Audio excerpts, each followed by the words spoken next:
तो अब क्या करेंगे, हम दूसरा उदाहरण देखेंगे अनुप्रास अलंकार का। तो जैसे तुमने अभी जो क्या देख लिया पुनः सुन लीजिए। हमने आपको बताया कि रघुपति राघव राजा राम। तो दूसरा उदाहरण आप जो क्या लिख देंगे कि तरन तनुजा तट तमाल तरुवर बहु छाए। क्या हम करने कहा, पुनः सुन लीजिए। तरन तनुजा तट तमाल तरुवर बहु छाए। तट तमाल तरुवर बहु छाए। तो अभी तुमने क्या देखा, देखो तरन में ता वहां मिल रहा है, तट में ता मिला, और तमाल में ता और तरुवर में ता। तो नहीं कि देखा है, तो यहाँ पर ता जो है बार बार आया। तो जब हमने आपको बताया कि अगर एक ही वर्ण की बार बार आवृत्ति हो वहां पर अनुप्रास अलंकार, तो यहाँ पर आपको ता जो है देखने को मिल रहा, इसलिए यहाँ पर अनुप्रास अलंकार हो जाएगा। अब चलते हैं हम दूसरे अलंकार की तरफ। अब आप देखेंगे यमक अलंकार। यमक अलंकार जो तुम्हारा है, इसकी परिभाषा क्या होती है, इसमें देख लीजिएगा कि यमक अलंकार में एक ही शब्द एक से अधिक बार प्रयोग होता है, लेकिन प्रत्येक बार उसका अर्थ अलग होता है। एक शब्द अलग अर्थ के रूप में अधिक बार प्रयोग होता है। तो हमने क्या कहा कि जो है एक शब्द है, अगर जो है एक से अधिक बार आ जाए, ठीक, किंतु उसके अर्थ की अगर बात करें तो अर्थ उसके अलग अलग हो, तो वहां पर आपका जो अलंकार होता है वो होता है आपका यमक अलंकार होता है। तो देखिए उदाहरण हमने आपको लिख के दिखा दिया है। देखो लिखा है उदाहरण, कनक कनक ते 100 गुनी, माद कथा अधिकाय, वा पाए बौराय जग, या खाए बौराय जग। तो कनक, देखो यहाँ पर जो कनक शब्द है, तो इसे देखा जाए एक ही शब्द लिखा है, लेकिन इनके अर्थ की अगर बात किया जाए तो दोनों का अर्थ अलग अलग है। तो जैसे पहला जो अर्थ है, अगर कनक शब्द का अर्थ लेंगे तो इसमें क्या हो जाता है कि जो पहला है इसका अर्थ होता है सोना, और जो दूसरा शब्द कनक है तो इसका अर्थ क्या होता है धतूरा।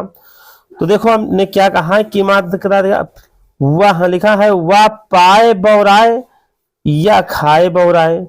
देखो पाए यानी कि यदि अगर किसी व्यक्ति को सोना अगर आपको ज्यादा मिल जाए या किसी व्यक्ति को मिल जाए, तो आप जानते हैं कि अगर किसी व्यक्ति को सोना ज्यादा मिल जाए एक साथ में तो क्या हो जाएगा, पागल हो जाएगा।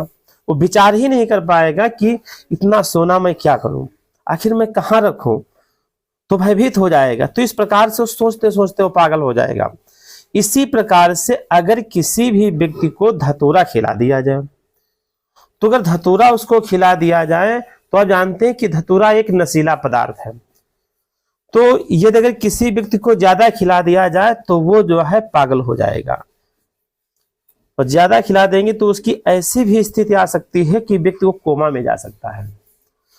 तो इसीलिए कहा गया है कि कनक कनक ते 100 गुनी, माद कथाधिकाय, वह पाए बौराए जग, या खाए बौराए। तो ये हो गया आपका जो है कौन सा अलंकार, या यमक अलंकार। अब चलते हैं दूसरे अलंकार की तरफ। जो अगला तुम्हारा अलंकार है वो है आपका श्लेष अलंकार, अलंकार नंबर 3। इसमें क्या है देखो भैया, जो श्लेष अलंकार, जो श्लेष जो है अगर इसके अर्थ की अगर बात करें तो श्लेष का अर्थ होता है चिपका हुआ। यदि अगर आपसे कोई पूछे कि इसका अर्थ क्या होता है तो आप बताएंगे क्या होता है, चिपका हुआ। क्या होता है भैया, चिपका हुआ। ठीक, तो देखो परिभाषा इसकी क्या होती है। श्लेष अलंकार में शब्द एक ही बार प्रयोग किया जाता है, लेकिन उसके अर्थ 2 निकलते हैं। इसमें एक ही शब्द के अनेक अर्थ निकलते हैं, जिसमें एक ही शब्द के द्वारा दूसरे वाक्य का अर्थ निकल सकता है। ये तुम्हारा हो गया श्लेष अलंकार। या फिर जो है दूसरी परिभाषा कह लीजिए कि जहां पर एक ही शब्द एक बार आए किंतु उसके अर्थ अनेक हो तो वहां पर आपका श्लेष अलंकार होता। पुनः सुन लीजिए परिभाषा में क्या कहा कि जहां पर एक शब्द एक बार आए किंतु उसके अर्थ अनेक हो तो वहां पर श्लेष अलंकार होता है। ये हो गई भैया जो है श्लेष अलंकार की परिभाषा।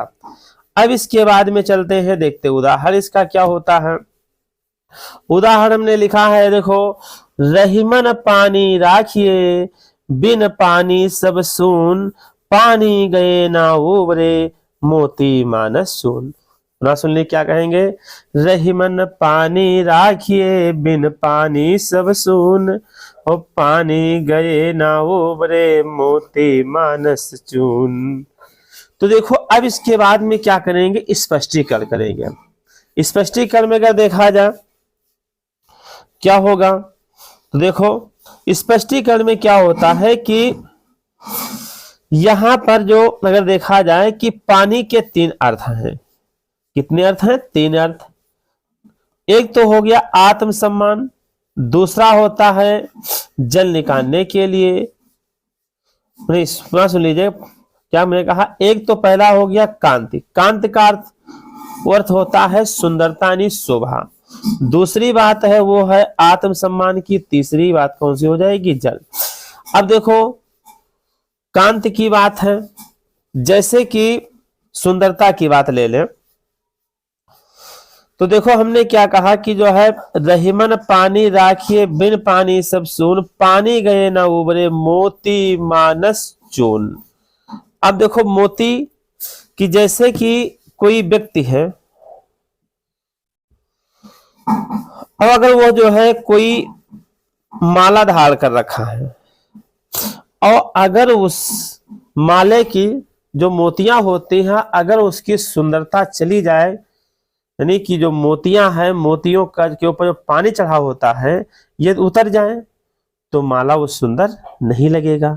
इसी प्रकार से आत्मसम्मान की बात करें, यदि अगर मान लीजिए कोई व्यक्ति है, अगर आप हैं तो आपको कोई भला बुरा कुछ कहने लगे और आप उसका जवाब ना दें, कुछ भी ना कहें, तो वहां पर जो है तुम्हारा मान सम्मान समाप्त हो जाएगा, लोग तुम्हारी इज्जत करना छोड़ देंगे।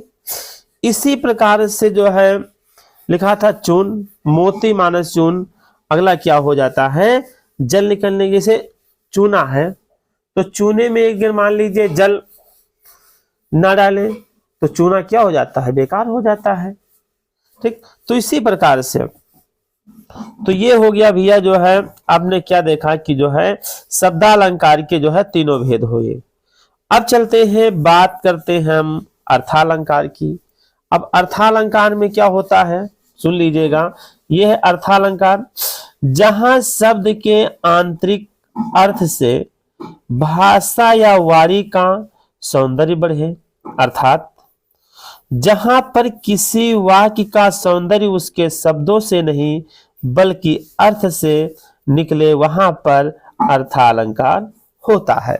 यह परिभाषा हो सकता है आपको बड़ी लग रही हो। दूसरी परिभाषा आपको हम बताते हैं क्या होता है। देखो तुमने जो है शब्दालंकार में क्या देखा था कि जहां काव्य में शब्दों की प्रधानता होती है वहां पर शब्दालंकार। इसी प्रकार से अर्थालंकार में क्या होता है कि जहां पर काव्य में अर्थों की प्रधानता होती है या अर्थों के द्वारा काव्य में चमत्कार उत्पन्न होता है वहां पर आपका अर्थालंकार होता है। अब चलते हैं, आगे बढ़ते हैं, देखते हैं कि अर्थालंकार के भेद। तो अर्थालंकार के भेदों में अगर देखा जाए तो वहां पहला है उपमा अलंकार, दूसरा है रूपक अलंकार और तीसरा जो है आपका कौन सा है भैया, उत्प्रेक्षा अलंकार। फिर उसके बाद में अगला आपका हो जाएगा अतिशयोक्ति अलंकार और अगला हो जाएगा मानवीकरण अलंकार। तो सबसे पहले आप देखेंगे उपमा अलंकार क्या होता है, इसके बारे में जानेंगे। तो आइए चलते हैं, देखते हैं सबसे पहले उपमा अलंकार। उपमा अलंकार देख लीजिए। इसमें क्या होता है कि जहां दो वस्तुओं में अंतर होते हुए भी उसकी आकृति बनावट और गुण में समानता दिखाई देती है या दिखलाई जाती है, तो वहां पर उपमा अलंकार होता है। इतनी बात जान गए होंगे आप।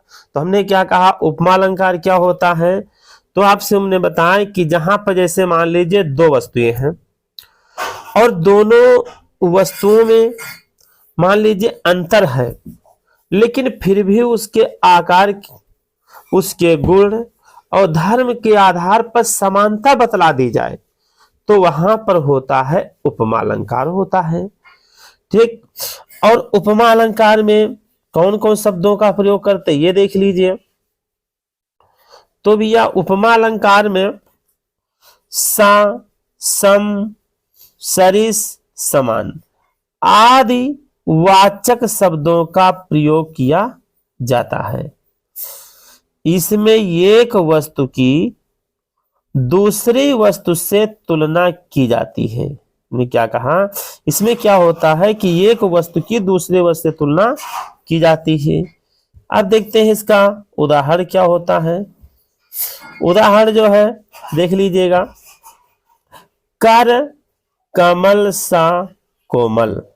देखो कर माने क्या होता है, हाथ, कमल माने कमल, सा माने समान, कोमल माने कोमल।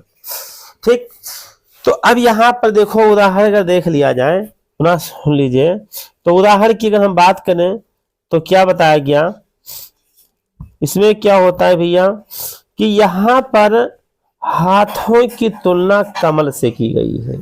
हाथों की जो तुलना किससे की गई, कमल से की गई है, तथा इसमें सावाचक शब्द का प्रयोग किया गया, इसलिए यहां उपमा अलंकार है। ठीक। इतनी बात जान गए। तो देखो पुनः सुन लो, हमने क्या कहा था कि जहां पर जैसे मान लीजिए दो वस्तुएं हैं और उसमें क्या कहा गया कि जो है, पुनः सुनो, कि अंतर होते हुए भी जो है एक समान बतला दिया गया, तो वहां पर क्या हुआ, तो वहां हो जाता है उपमा अलंकार। देखो पुनः सुन लीजिए, जैसे मान लो कर है, कमल है, तो कर जैसे दिया हुआ है और कर के बाद में कमल सा कोमल, एक मिनट कर कट गया, हाँ ये हो गया भैया। तो कहा गया कि कर कमल सा कोमल, कर माने हाथ, और कमल सा है कमल के समान कोमल, जो हाथ है किसके समान, कोमल, कमल के समान बता दिए गए हैं कोमल। और आप जानते हैं कि हाथ तो कोमल होते नहीं है ज्यादा, लेकिन अगर कमल के फूल की बात करें तो आप देखें, नहीं देखे हैं तो लेकिन आप सुने तो होंगे, नहीं देखे होंगे कमल गट्टा आप लोग देखे होंगे आपके यहाँ जो है देहातों में, या फिर मान लो किसी तालाब में आपने देखा होगा कि वहां मिलता है। तो वहां पर क्या होता, फूल तो कोई भी हो इससे कोमल होता है। तो यहाँ पर अगर देखा जाए तो जो कमल जो है तो कमल के समान जो है कोमल हाथ बताए गए हैं, इसलिए यहाँ पर क्या है, कौन सा है अलंकार, उपमा अलंकार है। अब चलते हैं, देखते आगे चलते हैं, अगला हमारा जो अलंकार है वो कौन सा है भैया, वो है रूपक अलंकार। कौन सा है भैया, रूपक अलंकार है। इसमें जो है क्या होता है, इसकी परिभाषा देख लीजिए। जहां उपमेय में उपमान का आरोप, अर्थात जहां दोनों में कोई अभिन्नता न हो, एक समान दिखे, वहां पर क्या होता है, रूपक अलंकार होता है। ठीक। पुनः सुन लीजिए क्या कहा कि जहां उपमेय में उपमान का आरोप हो, ठीक, अर्थात दोनों में कोई अभिन्नता ना हो, अर्थात कोई अंतर ना हो, एक समान दिखे, वहां पर क्या होता है, रूपक। अच्छा उपमेय आप जानते हैं, देखो उपमेय और उपमान के, देखो उपमेय क्या होता है, जिसकी तुलना की जाए, और उपमान क्या होता है, जिससे तुलना की जाए। ना सुन लीजिए क्या कहा कि उपमेय क्या होता है, जिसकी तुलना की जाए, और उपमान क्या होता है, जिससे तुलना की जाए, तो उसे उपमान कहते हैं। तो यहां पर क्या कहा कि जहां उपमेय में उपमान का आरोप हो, अर्थात जहां दोनों में कोई भी अभिन्नता ना हो, हाँ, एक समान दिखे, वहां पर रूपक अलंकार होता है। अब चलते हैं आगे, आपको हम बताते हैं उदाहरण। उदाहरण क्या है आप देख लीजिए कि मैया मैं तो चंद्र खिलौना ले हूं। क्या कहा गया? मैया मैं तो चंद्र खिलौना ले हूं। ठीक, ये आपको मालूम होगा वर्णन कहां का किया गया है कि जो है इसमें क्या था कि श्री कृष्ण जी अपनी माता यशोदा से जो है कह रहे थे, क्या कह रहे थे? मैया मैं तो चंद्र खिलौना ले हूं। यहां पर जो खिलौना है, खिलौने को चंद्र बता दिया गया है और खिलौने और चंद्रमा के बीच का अंतर खत्म कर दिया गया है, इसलिए यहां पर क्या है? रूपक अलंकार है। ठीक, तो क्या कहा गया पुनः सुन लीजिए। खिलौना जो है, तो खिलौने को क्या बताया गया है? चंद्र बता दिया गया है और खिलौने और चंद्र के बीच का जो अंतर था उसको समाप्त कर दिया गया है, इसलिए यहां पर आपका अलंकार कौन सा हो जाएगा भैया? रूपक अलंकार हो जाएगा। अब चलते हैं अगले अलंकार की तरफ। आइए देखते हैं तीसरा अलंकार। अगला अलंकार हमारा है वो है आपका कौन सा है भैया? उत्प्रेक्षालंकार। ठीक, उत्प्रेक्षालंकार में क्या होता है ये देखेंगे आप। इसमें क्या होता है कि जब उपमेय में उपमान की संभावना या कल्पना की जाए। क्या कहा? कि जब उपमेय में उपमान की संभावना या कल्पना की जाए, वहां पर क्या होता है? उत्प्रेक्षालंकार होता है। ठीक, उपमेय आपको हमने भी बताया था, उपमान बताया। उपमा सुन लीजिए क्या होता? उपमेय क्या होता है? जिसकी तुलना की जाए उसे उपमेय कहते हैं। उपमान किसे कहते हैं? जिससे तुलना की जाए, तो वो होता है आपका उपमान। तो पुनः सुन लो, परिभाषा इसकी क्या होती है कि जब उपमेय में उपमान की संभावना या कल्पना व्यक्त की जाए, वहां पर उत्प्रेक्षालंकार होता है। ठीक, तो जो उत्प्रेक्षालंकार है, इस अलंकार में कौन कौन से शब्द आपको देखने को मिलेंगे ये आप देख लीजिए। इसमें क्या आपको मिलेगा? मन, मानो, मनोह, जनु, जानो आदिवाचक शब्द आपको जो है देखने को इसमें मिलेंगे। ठीक, तो क्या कहा? जन जानो, मन मानो आदि शब्द जो है तुमको यहां पर देखने को मिलेंगे। तो ये पहचान करने की एक हो जाएगी विधि कह लीजिए, वहां होगा आपका उत्प्रेक्षालंकार। अब चलते हैं आगे। आपका उदाहरण इसमें क्या हो जाएगा ये देख लीजिए। उदाहरण हो जाएगा उसका मुख मानो चंद्र के समान है। क्या कहा? कि उसका मुख मानो चंद्र के समान है। किसके? उसका मुख किसके समान बताया गया? कि चंद्र चंद्रमा के समान है।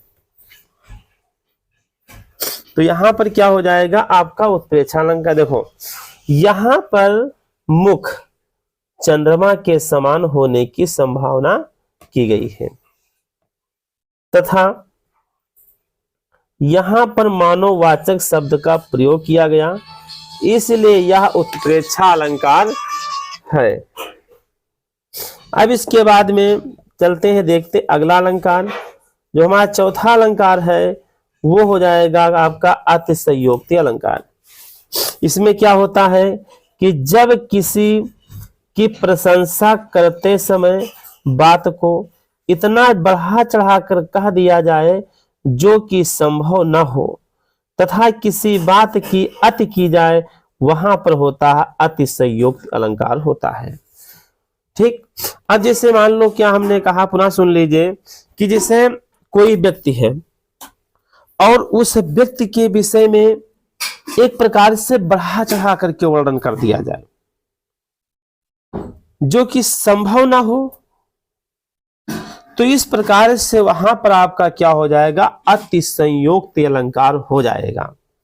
जैसे जैसे मान लो उदाहरण में क्या हो जाएगा, हनुमान की पूंछ में लग ना पाई आग। ना सुनिएगा आप लोग, क्या हमने कहा कि हनुमान की पूंछ में लग ना पाई आग, और लंका सिगरी जल गई गए निशाचर भाग। देखो कितना जो इसमें बढ़ा चढ़ा के वर्णन किया गया। कहा गया कि हनुमान जी की पूंछ में लग ना पाई आग, यानी हनुमान जी की पूंछ में अभी आग नहीं लगी है। लंका सिगरी जल गई और गए निशाचर भाग। देखो भैया कितना बढ़ा चढ़ा के वर्णन किया गया। हनुमान जी की पूंछ जो थी उसमें आग भी नहीं लगी, और उसके पहले क्या हुआ, लंका जल गई, और लंका जल गई और निशाचर क्या हो गए, भाग गए। अब देखो कितना बढ़ा चढ़ा के वर्णन किया गया। तो इस प्रकार से क्या हुआ कि जो है बढ़ा चढ़ा के वर्णन करना क्या हो जाता, अतिशयोक्त अलंकार हो जाता है। अब देखो क्या करते हैं इसका स्पष्टीकरण। देखो भैया यहां पर बात को बढ़ा चढ़ा करके जो है कहा गया है, ठीक, कि हनुमान जी की पूंछ में आग भी नहीं लगी और सारी लंका जल गई और राक्षस भाग गए, इसलिए यहां पर अतिशयोक्ति अलंकार हो जाएगा। ये रहा हमारा अतिशयोक्ति अलंकार। अब चलते हैं अगले अलंकार की तरफ। आइए देखते हैं हम अलंकार नंबर 5। अगला जो हमारा अलंकार है वो है मानवीकरण अलंकार। इसमें क्या होता है भैया कि जहां पर प्रकृति और चीजों और जड़ वस्तुओं पर मानवीय आरोप किया जाए या वस्तुओं को मानव जैसा सजीव वर्णन कर दे, वहां पर मानवीकरण अलंकार होता है। क्या होता है, मानवीकरण अलंकार वहां पर होता है। पुनः सुन लीजिए क्या कहा कि जहां पर प्रकृति चीजों और जड़ वस्तुओं पर मानवीय आरोप किया जाए, यह वस्तुओं को मानव जैसा सजीव वर्णन कर दे, वहां पर होता है मानवीकरण अलंकार होता है। अब इसके बाद में देखते हैं उदाहरण। इसका उदाहरण देख लीजिए क्या लिखा है, फूल हंसे कलियां मुस्कुराई। क्या कहा गया, फूल हंसे, यानी फूल जो थे वो हंसने लगे और कलियां क्या थी, वो मुस्कुरा रही थी। क्या कभी आपने देखा कोई फूल हंसता हुआ? नहीं। लेकिन क्या है, एक प्रकार से वर्णन कर दिया गया यहां पे कि कोई फूल है वो खिला हुआ था, तो जो खिला हुआ फूल था उसको क्या बताया गया, ये फूल जो है हंस रहा है, और जो कलियां थी वो भी क्या है, मुस्कुरा रही है। एक मानव जैसा वर्णन यहां पर कर दिया गया। तो इसीलिए कहा गया कि यहां पर फूलों के हंसने और कलियों के मुस्कुराने पर मानवीय आरोप किया गया, इसीलिए यहां पर मानवीकरण अलंकार होता है। तो ये बात रही भैया जो है मानवीकरण अलंकार की परिभाषा हो गई। तो दोस्तों, मेरे प्यारे बच्चों, यदि आपको ये हमारा वीडियो पसंद आया हो तो आपसे मेरा यही कहना है कि आप हमारे YouTube चैनल पे अगर नए हैं तो हमारे YouTube चैनल को सब्सक्राइब कर लीजिए, और अगर आपको वीडियो हमारा पसंद आया हो तो एक लाइक अवश्य कर दीजिएगा। यही आपसे मेरा निवेदन है, और फिर अगले वीडियो में आपको हम मिलते हैं। तब तक के लिए आप सभी को